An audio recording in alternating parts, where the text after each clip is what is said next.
I think we're live. How are you, everybody? Sandra Scher-Frere, one of the hosts of Racing the Races. And I have our special guest again this week, professional advocate Aretha Wimberly. She's going to join me. So we're going to give everybody a chance to come on in, share the video with your friends, give them a call, tell them to come in, because it's going to be part 2 of what's happening with the school board. We're going to talk about some disparity stuff. Go ahead, Ms. Wimberly. What are you going to say? Oh, well, see you guys in a couple of minutes. Yeah, Hopefully we're you going to. guys come on into the room and we'll be right back in 2 minutes. All right, then. So we're going to see you on a few, y'all.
Hello, everybody. Good evening. Good evening. How are you doing? So my co-host that's here today, special guest Aretha Wimberly, she's coming back on. So good evening, everyone. Thank you for coming on in. We are going to talk about the school board again. This is our part 2 of the conversation that we started last week about, some of the things that's happening with Broward County School Board. I got a chance to watch the board meeting from, I believe it was December the 8th, where they talked about some disparity. They were giving information on the disparity studies. And I also listened in on the town hall that happened. It happened with Tori Austin from C2 and Daniel Fogan-Harley from Seat 1. They had some, I think, a pastor out of District 1, Seat 1 area. I think they had the person from the Boys and Girls Club there. Jay Schwartz, who's a commissioner in the city of Pembroke Pines, was there. Dr. Hepburn stopped in for a minute and spoke, has a lot of things to do. So we're going to talk a little bit about that. And then I know there was a comment like, why were there no women on that panel? And they're talking about school. So that was one of the things that came up amongst other things. So we're going to talk about some of that today. So Aretha, what's on your mind about the school board stuff? That's what is front of mind for the conversation today. What about you? Girl, there's always some stuff to talk about Broward County Public School Boards. But like you mentioned, I also watched the town hall about inequities and disparities in the district last evening. It was great to see Mr. Thomas Vasquez there on the panel. He's also a former board member, so he had a lot to add to the conversation. Was he a former Broward County School Board member? Because I thought he said he did some stuff with the military. He was part of some military and was a school board member there. I don't know if I didn't get the impression that he was on the Broward County School Board. Maybe that's what he said, but I thought that first, and then when I listened, he was saying that he was part of a school board, but it was something while he was affiliated with the military and some of the schools that they dealt with, not necessarily a part of Broward County School Board. Okay, we can clarify that because I thought he was a former member of the Broward County Public School Board, but nonetheless, he had I don't know either way. I just thought he said something different. Okay, he added a lot to the conversation. I was really impressed with the Pembroke Pines Commissioner, Schwartz, I believe is his name. The commissioner brought a lot of facts and truths and some just, hey, real, let's get down to business type of mentality to the conversation. He had a lot to share about the successes with the charter schools and why those successes are what they are. It wasn't just a one-dimensional type approach. It wasn't something where they just found this magic pill or magic bean and planted it and outsprang these wonderful school results. So he was very, I should say, clear and comprehensive in, basically saying these things can be accomplished if we do the work. We see these inequities and the disparities because the things that work are not being applied. It's one of my biggest takeaways from what Commissioner Schwartz, I'm praying I say his name correctly, that he brought to the conversation. But okay, so one of the things with him, they're always talking about cities that tend to just have like the tax bracket is a little bit higher, right? So somebody may want to give him props about all of what's happening in the city of Pembroke Pines and everything like that, but understand the distinction in terms of the city, the income bracket, the way the housing is set up, because most of the communities in Pembroke Pines are residential, like their homes. I'm not saying that there aren't any rentals here, but it's people that own homes that are paying taxes and all different types of stuff, because I'm in the neighboring city of Miramar. So that's very different from like, if you talk about a community that may have more rentals than they have homeowners, because then there's a whole different tax bracket that you're talking about. And then you're talking about the build out infrastructure, about whether or not some of those cities even have space where they could build all the charter schools that they're building out in Pines and Miramar and that type of stuff. And I'm not dissing Pines, because believe it or not, even though I live in the city of Miramar. Both of my children go to school in Pembroke Pines. One go to a charter and the other one goes to a public school. So I understand that. I know that they have schools. So I'm not saying if you want to give the commissioner his props or anything like that. But one of the things when they're talking about this is that they don't acknowledge the distinction between those types of cities and the resources that are poured into one over another, right? Here they have a lot of those the moms that are the classroom teachers and the PTA with these crazy fundraisers. I mean, my daughter went to the PTA had a dance and it was friggin' $20 to go to the dance, right? So wow. They're not so there are different reasons why you could probably pay people more. They have all these additional resources that these schools have, and you got to acknowledge that when you're talking about those numbers and start, instead of trying to take credit and giving yourself props for some things that you may not have anything to do with. Well, actually, he did say that. He made specific reference to that, and he noted that the teacher salary and how it's much better, and it's definitely an incentive and adds value to the education and learning experience for the kids.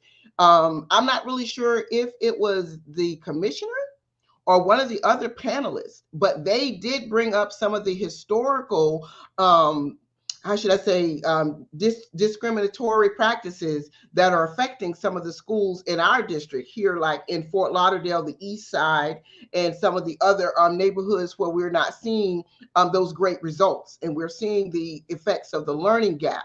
We are looking at the grade for the schools. For instance, the 3 elementary schools, there are 4, let me back up a little bit.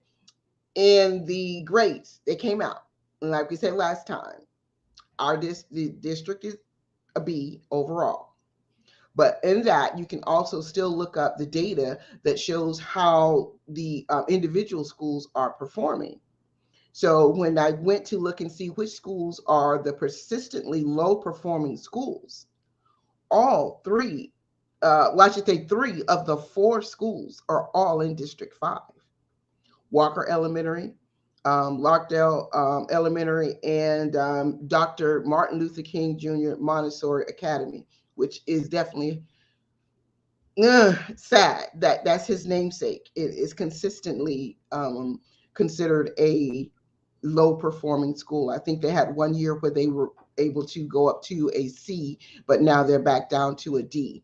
But the point being, they didn't reference why the schools in these types of neighborhoods do not have the same educational opportunity, and we don't see the school kids performing as well, because historically they disrupted these neighborhoods when they purposely chose them to put the I-95 right through the middle of some neighborhoods, when they purposely decided to not invest in the community assets the same as they do in other neighborhoods.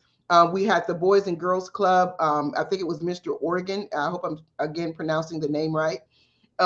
He was talking about the significant benefits to having a Boys and Girls Club in the neighborhoods and what they provide, the additional academic support, as well as social engagement and other, activities that keep the kids from getting into trouble.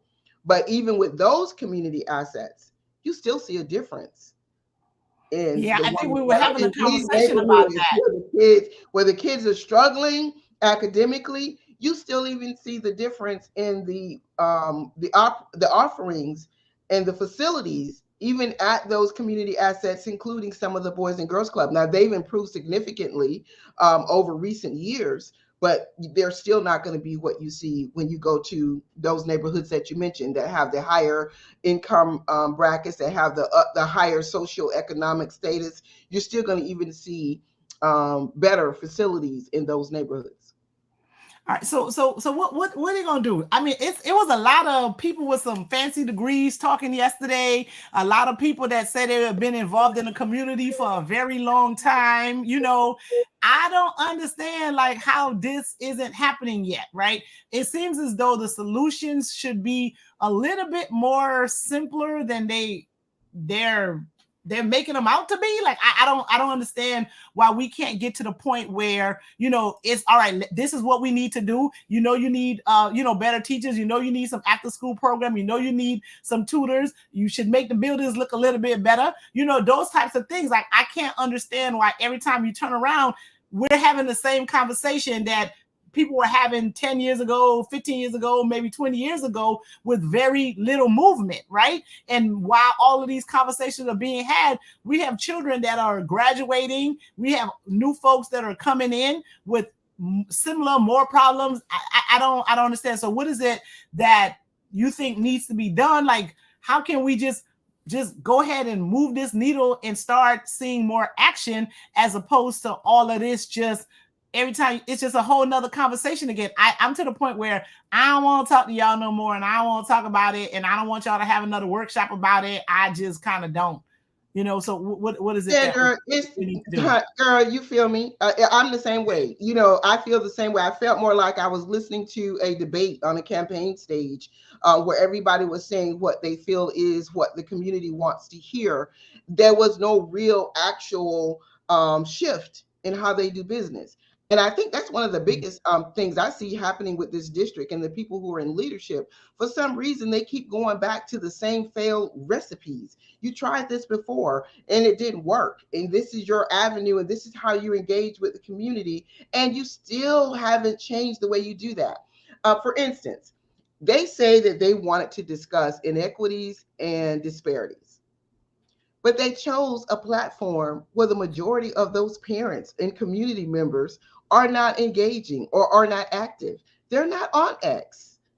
So right, that was why are right, you not on X. this? And that's your primary platform to engage with the community. That's the kind of disingenuous, you know, action that I continue to see. As you continue to say you want to make these significant changes, you want to help our kids who are in these low performing schools, you want to empower parents to be more engaged and participate in the process. But when you do these things, you do not give them the tools. You don't recognize. They did send an email. Now, come on now. They gave out an email address. I don't mean to talk over you. But they did give out an email address for people to send in questions. There was somebody monitoring the Facebook chat to, you know, get questions from there. And there was, of course, some time constraints, so they couldn't answer everybody's question. But I'm going to tell you, I was surprised that X got 2-3 questions for it. I was a bit surprised about that. I didn't hear, I could have missed it. I didn't hear any from the Facebook. As a matter of fact, my Facebook kept dropping me. I had a horrible connection. I don't know what that was. So I'm like, hey, look, the folks over here in my neighborhood over in 33311, if they're trying to tune in and having the same technical issues that I'm having, they probably going to go on and take care of the kids and do something else, because it kept dropping and kept spooling. And I kept, you know, being disconnected from significant parts of the conversation.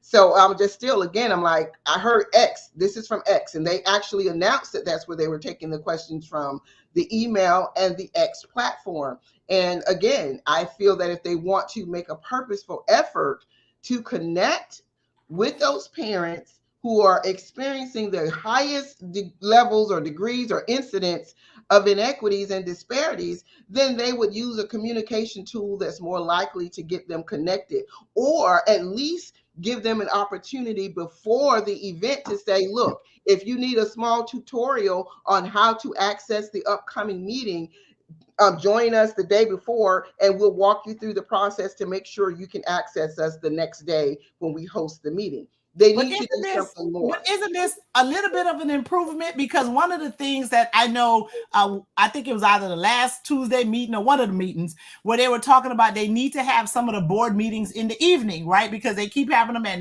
9:30 in the morning on the Tuesday, and a lot of people can't commit the time to watch it. So they want to have something in the evening. Isn't this an improvement? They did have an event in the evening, right? They had multiple ways and for people to actually hear what was going on. You could go on X, you could go on Facebook. I think Beacon TV was supposed to show it. There were some people that were in-house at the KC Wright building. You know what, you know, that was at least a step up from That's business as usual. When they have the town halls, they're normally in the evenings. When Mhm. they want to go out and do their community engagement, that's usually in the evening, and that's how I perceived the discussion last evening. It wasn't one where it was tied to a necessary board action or board activity. As a matter of fact, I don't think they even made sufficient announcements about what to expect in their first board meeting in 2024. That was a wonderful opportunity to preview the board agenda for January 2024 so community members could have an expectation of how to join and what that scheduling is going to be like. What they did last evening is pretty much the same for their town halls. I'm sorry, I'm not giving no extra kudo points for that. All right. Okay. And so, and Now, one of the ways, before we go to, I know we are getting close to our time, but mm, also talking about inequities and disparities. Again, yeah, we that's where I can't wanted to get go. off That's of where I wanted to that go. learning gap. That learning gap is like, I didn't hear anybody talk anything about how they're going to specifically address it and bring this all hands on deck approach. You cannot have an A district when you have three schools that are failing, or I should say low performing. I shouldn't call it failing because that's not fair and it's not accurate, but they're low I mean, a performing D not schools failing, a in D not one failing, a, they're in D one not failing. I district. think you just said the schools had a D rated, like they were rated a D. Is that They are that's not D, failing? they are, I think one might be a C, but I think they're a D. A D's And not failing? I don't know if any of them are actually an F. That's why I say I have to maybe check that to say they're necessarily failing, but they're low performing. And they're not showing any improvements in that learning gap. Can And you you have graduate with a all three of 1.0? them. Hmm? Can a person graduate with a 1.0 GPA? I don't know. I graduated like 35 years ago. So I Well, don't my know. Can you thing is, graduate a it's 1.0? not. That's not acceptable. That is completely Okay. unacceptable. The whole point of these going kids going to school is to prepare them for self-sufficiency and to Mm. explore whatever their gifts and talents and skills may be, so that they can have a fulfilling, healthy, self-sufficient future.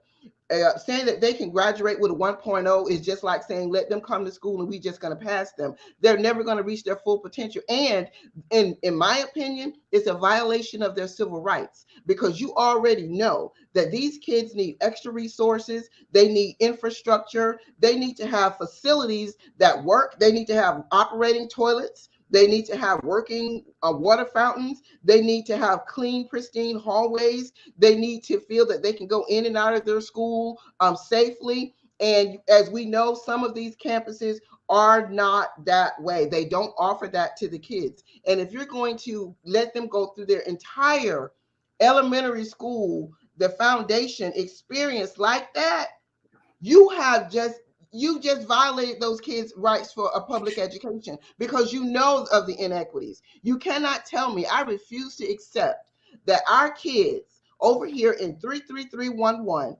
attending these schools, elementary schools, where they're supposed to be getting the foundation, where we're supposed to make sure they are not shuttled into the prison pipeline, that we're like, oh, it's okay. The graduation rate went up, though. That is totally unacceptable. These Mm. kids can perform better if they're giving greater opportunities, if they're giving the same tools, they're giving the same resources, if they walk onto their campuses and they feel a sense of belonging, they feel a sense of value. And if those teachers and those staff are also given the tools that the district is constantly saying are available to them. But when you talk to the teachers and you talk to the administrators, they don't have these resources.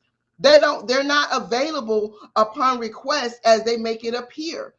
And it's just unacceptable. People are walking around praising all these well performing schools, but they're not saying anything about what they specifically intend to do for our kids in these schools that are right here in one neighborhood. These are all of our kids. So the expectation is for this demographic, for this socioeconomic population over here, everyone is it okay for our kids to be at a higher risk, to be incarcerated, to have low paying jobs, to be unskilled labor?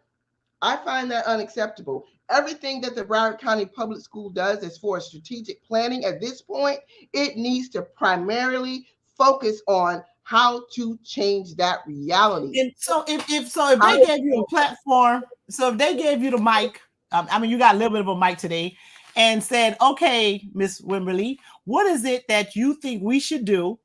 Something that we can do immediately to start this turnaround. Like, what is it that you would tell them? That, like, what is it that you would say? Listen, this is how you can start, because as we all know, they decide if children are going to end up in prison by the time they're in the 3rd grade. Right? These determinations are made this early in life. And it's amazing that you'll be like, oh, this, you know, in 3rd grade, you know that this person's life, this child's life might go in a different direction. And instead of you deciding like, you know what, let's implement some services, let's try to put some things in plan, let's get some therapy, whatever, in place to try to avoid this one going from prison, you be like, we got your bed ready, right? So they're going to give you the mic, Ms. Wimberly. What is it that you think that the Broward County School Board can do, like, as an immediate response to try to improve these numbers and this for the students in those schools, particularly in District 5, where that seems to be where your passion is and where you think the greater need is?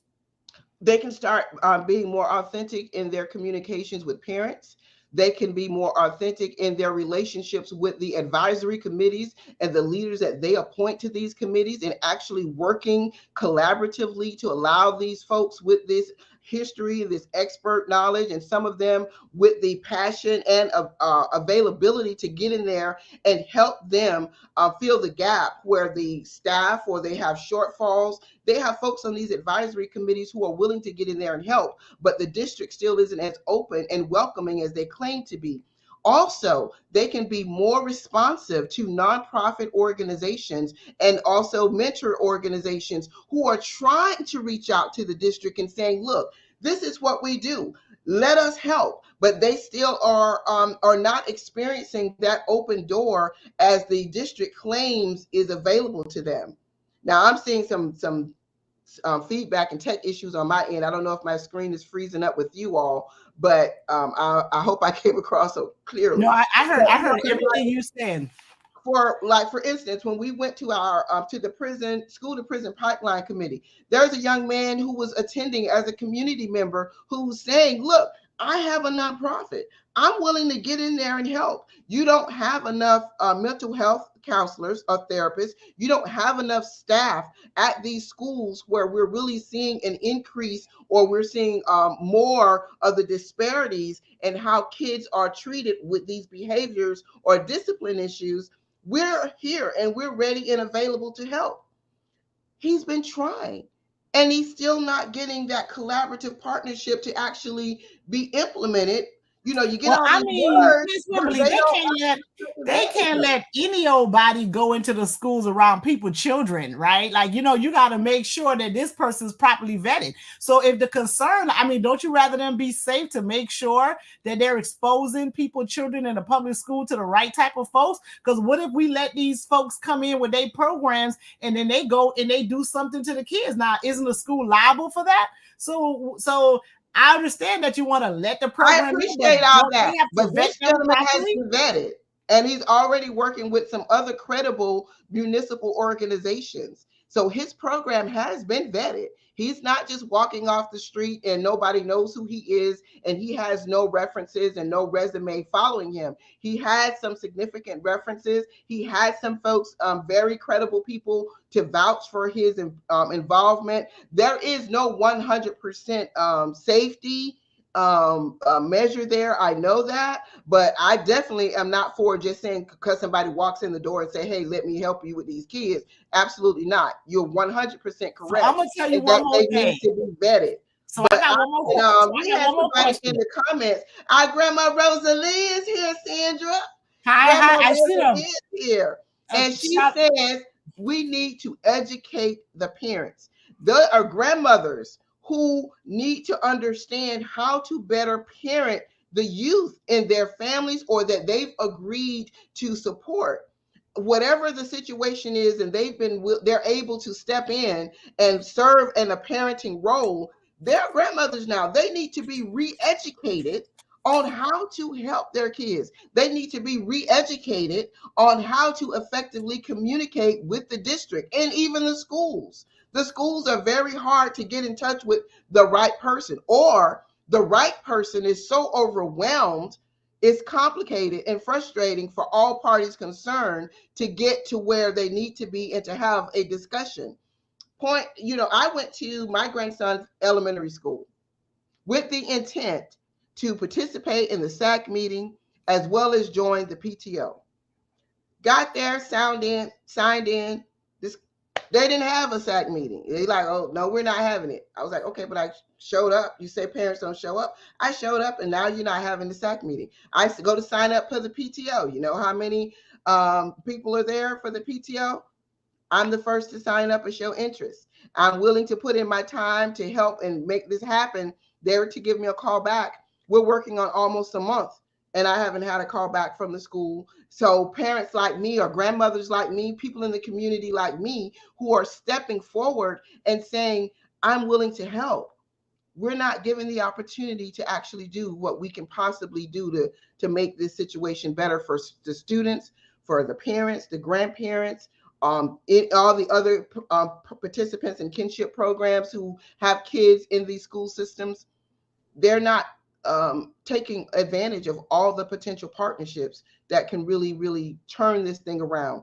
If you're saying that we talked about the prison pipeline, one of the main reasons that children who are, they say third grade is where they're likely to be more at risk to find themselves in the school to prison pipeline is because they don't get that fundamental reading benchmark. They don't get to that level where they can read in such a way they can read, they can comprehend, and they can relay the information and apply the information in such a way that they can actually be successful. But with the reading, okay, time out. So with the reading, though, I mean, it's only but so much that they can do at school, right? So a lot of that reading needs to come outside of school. So in some instances, that's where, parents, grandparents, whoever, guardians, the foster family, whoever it is, they need to make sure that the children are reading outside of school. That's the way you get better. That's how you build your vocabulary. That's how you understand sentence structure, is that you need to continue to read. So the school can do what they can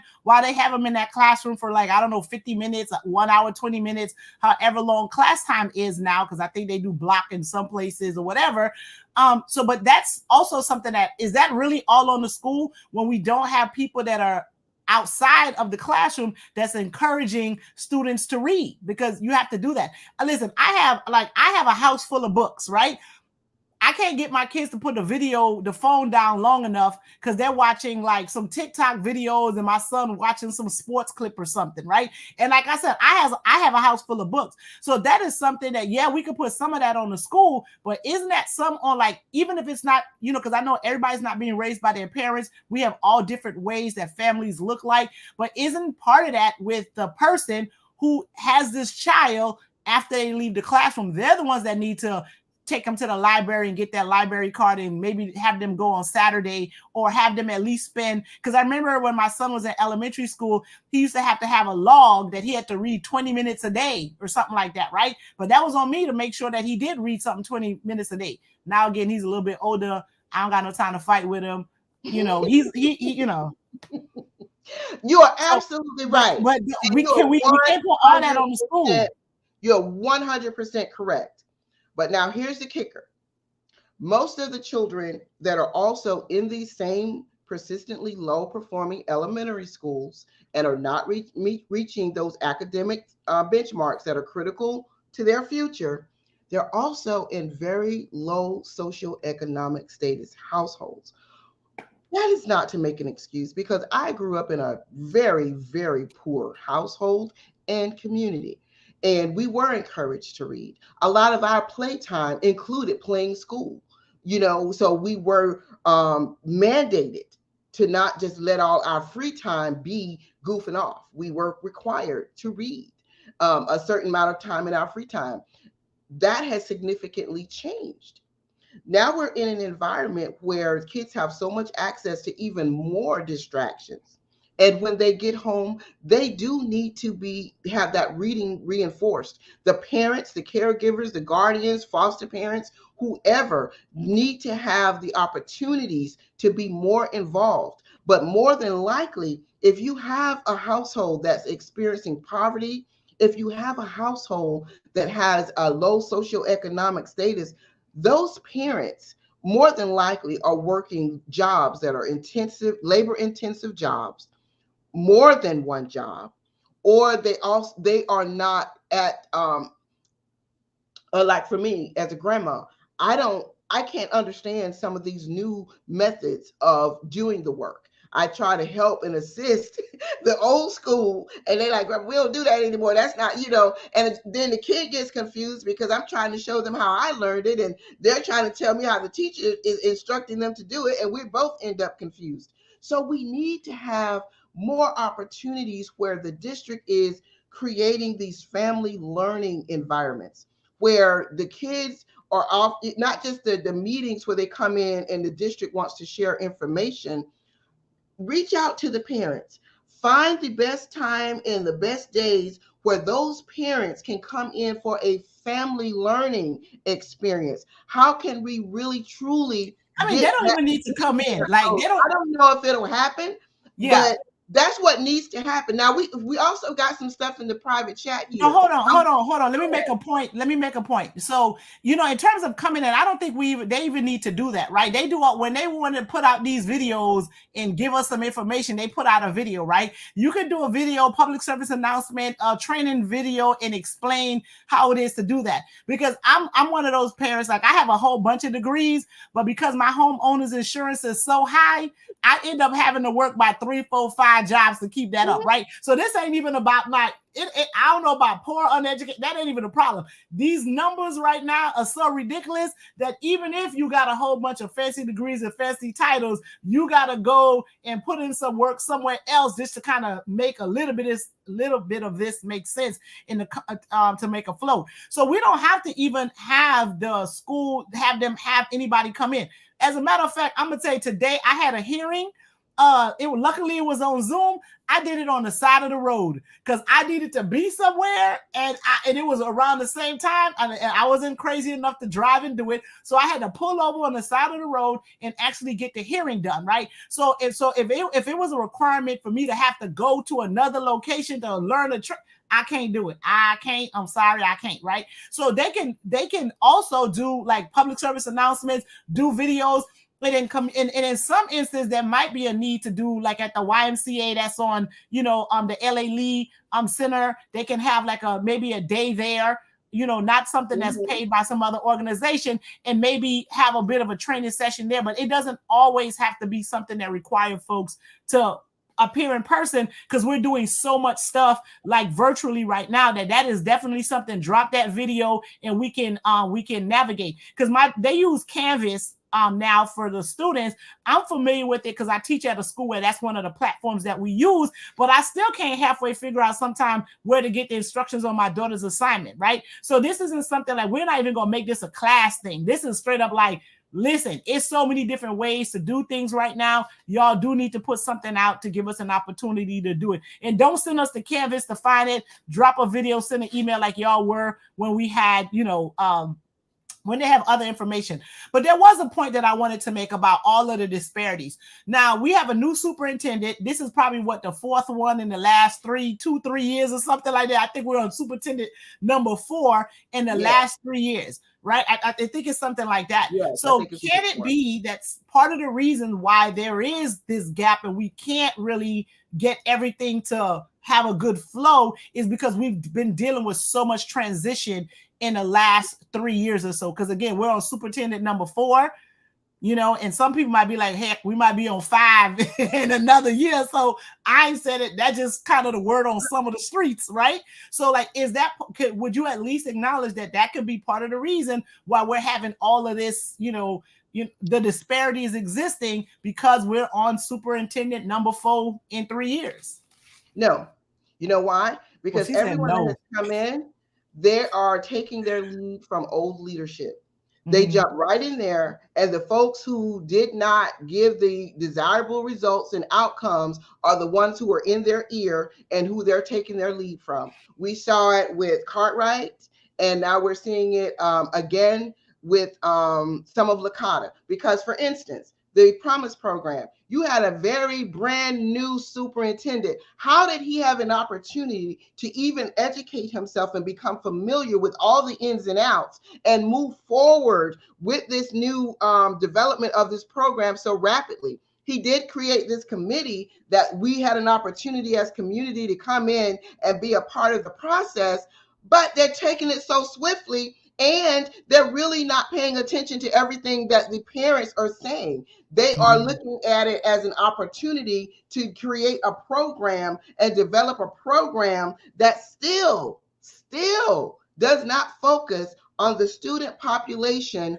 that has the greatest need. Yeah, because listen, I've been to most of those meetings. I think I missed one, and I swear I don't feel listened to in that room, right? Like, I'm just like, it sounds like y'all got something y'all want to do, and y'all gonna act like we had some input, right? And you know, we had all these meetings, and we had these people show up, and this is what we came, what we came up with, and it really feels like y'all got what y'all want. You know, you already know what y'all want it to look like, and y'all just gonna steer us in that direction. That's how I feel. Somebody else may feel a little bit different, on the job. but that's how I feel when I go to those meetings. So the last one I went to, I just kind of a new superintendent. To your point, they're led by a new superintendent, a new deputy superintendent. So tell me, how did they really have all the information they need to? They smart people with a whole bunch of degrees now. What you mean? Them people smart. They've been doing this over 20-something, 30 years.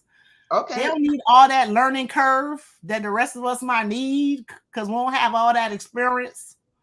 Okay, if you say so. But I don't believe that's what they saying, because that's what they're doing.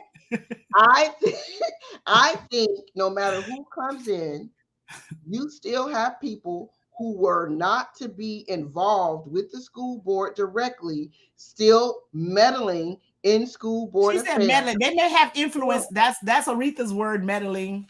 Meddling.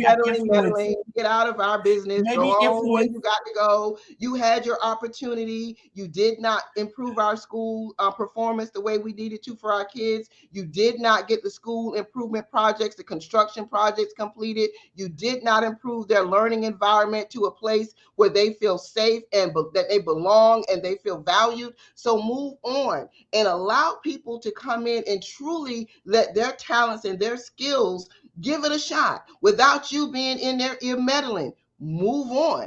You know, there's a reason why you're not here. So stop interfering and let these people have a good opportunity to actually get their arms around the problem and have an opportunity to come up with a strategy without all these past, failures trying to still run everything.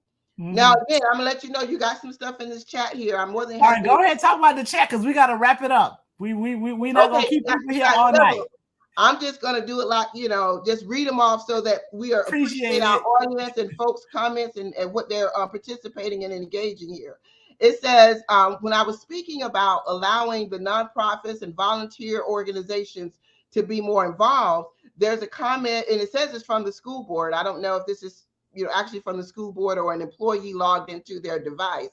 It says the school wants to get who they want to help the kids, but the school staff need help as well. And they, being the school staff, need training. Amen, amen, amen to that. Let me comment on training. I always have to comment on training. People always talk about folks need training, right? But we always have to be careful how they're being trained and who it is that's training them, right? Because you could have a person being trained and they're still being trained in the wrong way. They're still being trained with a whole bunch of implicit bias existing. So we always throw this training word around, but we need to be really careful of that. And the example that I always give is like when I spent the summer watching the Derek Chauvin trial, when that's the person that was responsible for killing George Floyd, right? One of the expert witnesses that came and testified was a person that used to train police officers, right? And it was two of them that was training police officers. And I'm like, y'all talking about training, but look who's training police officers, because they took the stand and tried to explain the conduct of Derek Chauvin and said that was acceptable training for a police officer. And he did what he was taught and trained to do, right? So when we throw this training word around, we really need to be careful of it, because you can have a trainer that is really the problem. right? Because people are being trained in ways that are inappropriate, and that is not what is conducive to having a good learning environment for students. Yeah, because the district consistently say that all of their staff and teachers receive this training, but we know that don't happen. Even if it is the But I don't know, because I don't work the for the right district. I kind don't know of what they do. training, they still ain't. Anyway, it's not being applied. Okay. If they are doing it, because you brought up a very, very, very valid point in one of those school to prison pipeline committee meetings, which was about that implicit bias, as well as that one of our PLTI parents, I believe it was Miss Cynthia, who was like, no, your staff and the people who are in these decision-making positions, they still have implicit biases, even though they don't even realize it. They need to be more self-aware. And we're not going to change this dynamic until that happens. So you're absolutely right. But back to our comments, it says some of the teachers don't know what's going on in the schools, or more or less in the schools, only what goes on in the class. So only, and not a 100% in most cases. So they're saying that there's a complete disconnect between some teachers and what's actually going on with the school administration and policy. And they're not even able to have that connection reinforce what they're doing in the classroom, because there's such a disconnect with the communication between administrators and staff and teachers. And then it says some teachers and staff are not good, but some are only there for the paychecks. You know that. I don't know, the paycheck, the one that they complain about every day. We know that. We know the ones that be like, honey, come get your kids. I really don't care. And I have this Dojo app on my phone to help me be more present or I should say more informed about what's happening in my grandson's classroom. My daughter and I both have the app. But, for instance, last week, the teacher called and she had some concerns and some stuff that she wasn't happy about. But I looked at the app. She hadn't put anything in there in over a month. I'm like, well, exactly how can we stay connected and we stay informed and we support whatever it is that's going on in the classroom if you continue to have this disconnect? Now, I'm later told that there is a free way to get the Dojo app, but when I first signed up for it, it just told me $60.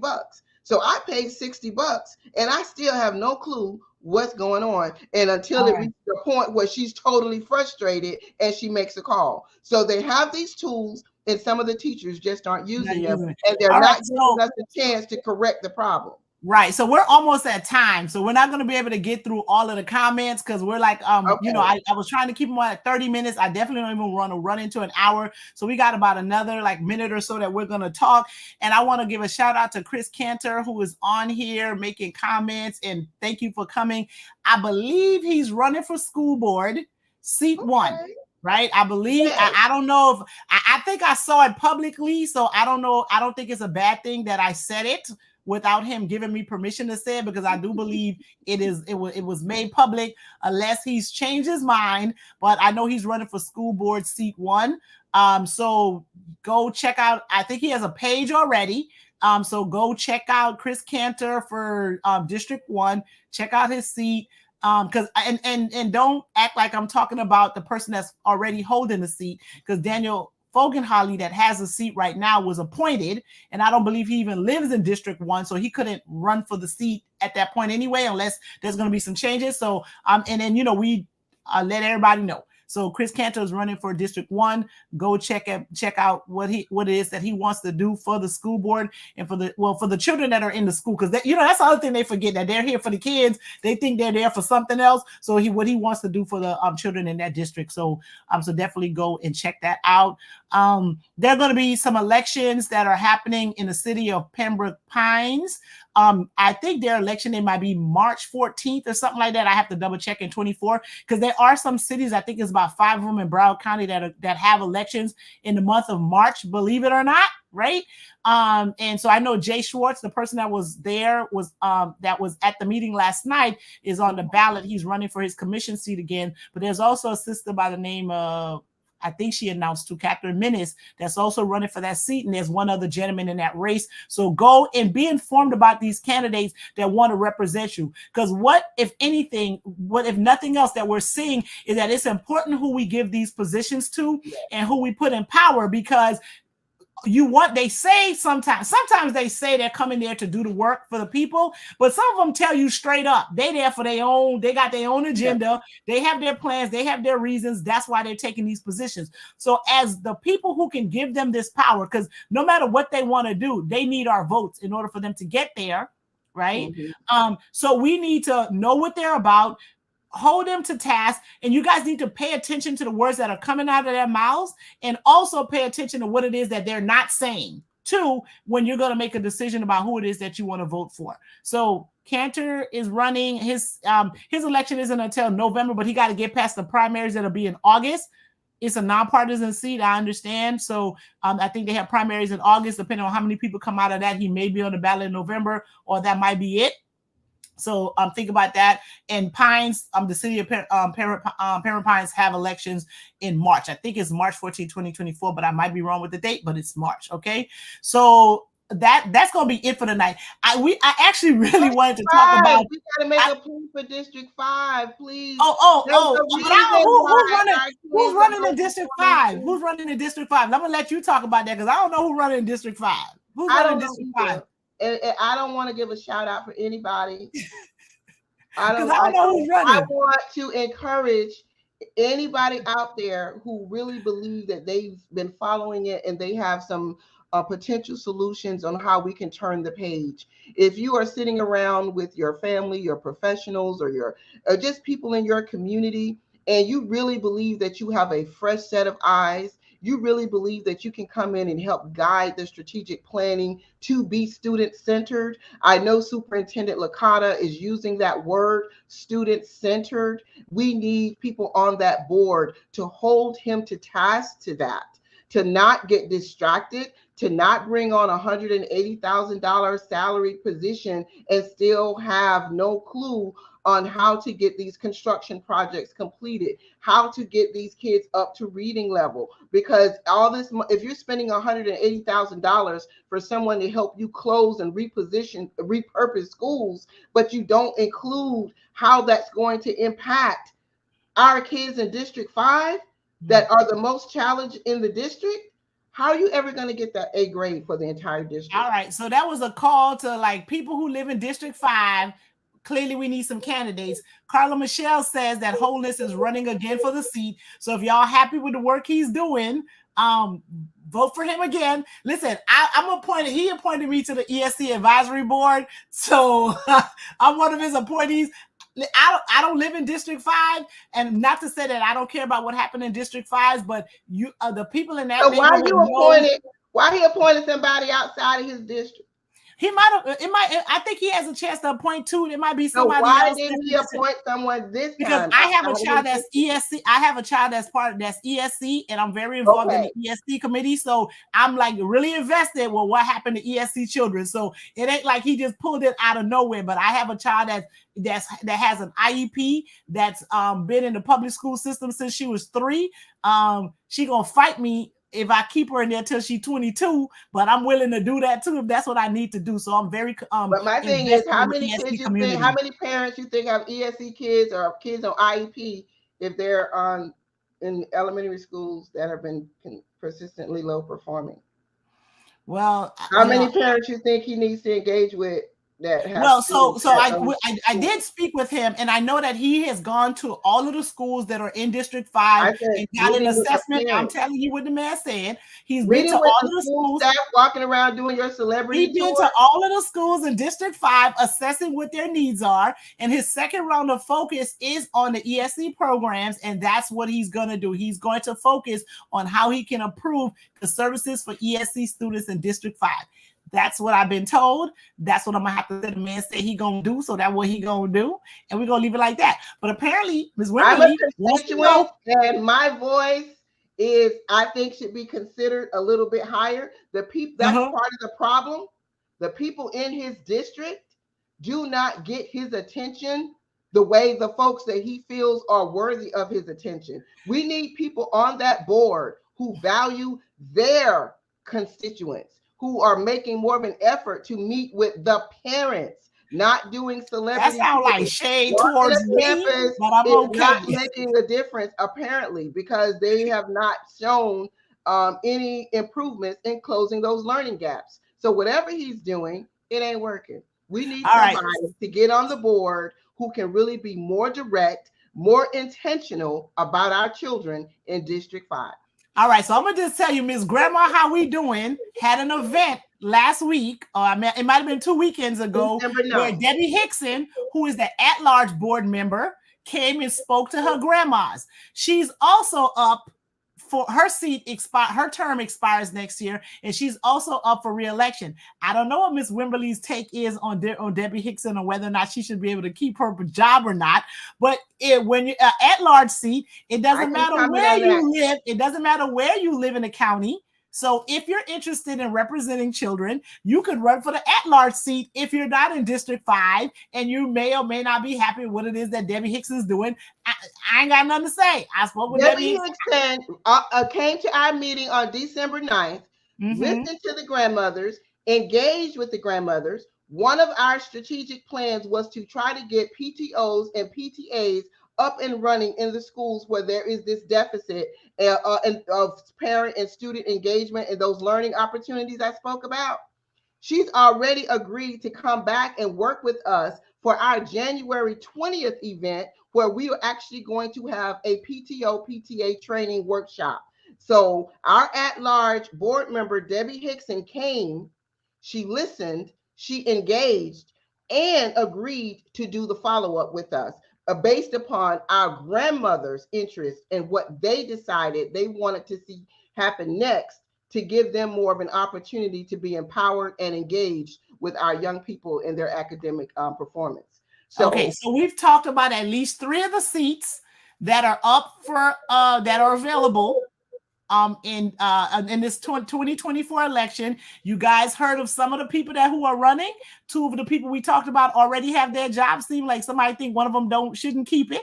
We have Mr. Cantor that's here, that's also running for District 1. The person that has the seat right now was appointed, so I don't think they can actually run for it because they don't live in the area unless they move or whatever.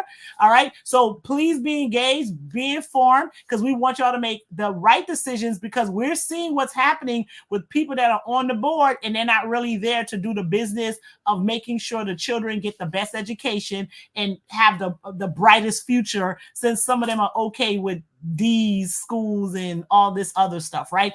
And we ended up being an hour. I truly gotta go.